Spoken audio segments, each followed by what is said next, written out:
สบายดีพ่อแม่พี่น้องปองไปเบิดสุขุสุขคนเด้อทางฝั่งลาวและฝั่งไทย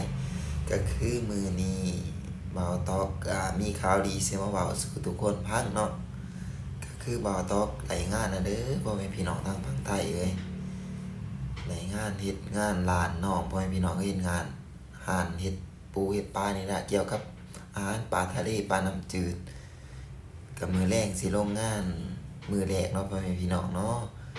คันบ่ตอบเหตุการณ์เหตุงานมีเวลาว่างก็สิถ่ายให้พี่ให้น้องเบิ่งเด้อเพิ่นเหตุการณ์เหตุงานทางฝั่งไทยเพิ่นเป็นอยู่แนวไรเนาะก็คือร้านน้องสาวร้าน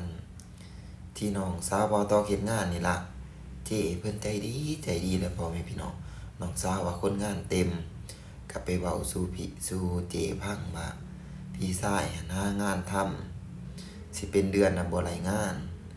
เจก็มาให้ลงซอยเจพ่อแม่พี่น้องเอ้ยความเป็นใจดีทั้งที่คนงานเพิ่นน่ะเต็มแล้วน้องสาวบอกเพิ่นบ่เคยรับถ้าคนงานเพิ่นเต็มเนาะอันนี้เพิ่นน่ะความมาใจดีบอกลงไปซอยบ่ได้เงินกินข้าวเงินเสียค่าห้องเพิ่นมานี่แหละบ่าวตอกมาเมืองไทยนี่ภาคภูมิใจนี่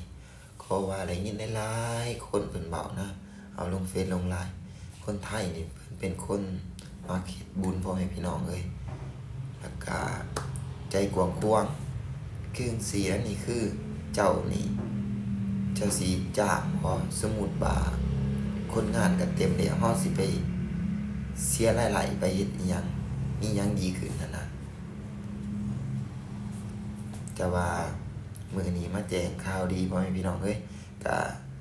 ขอตอบมื้อนี้ก็มีแค่นี้ล่ะเด้อพ่อแม่พี่น้องเด้อมีแต่มื้อหน้าเวลาว่างเหตุการณ์เฮ็ดงานก็สิมาอัปเดตให้พี่น้องเบิ่งเด้อขอขอบใจเด้อพ่อแม่พี่น้องเด้อ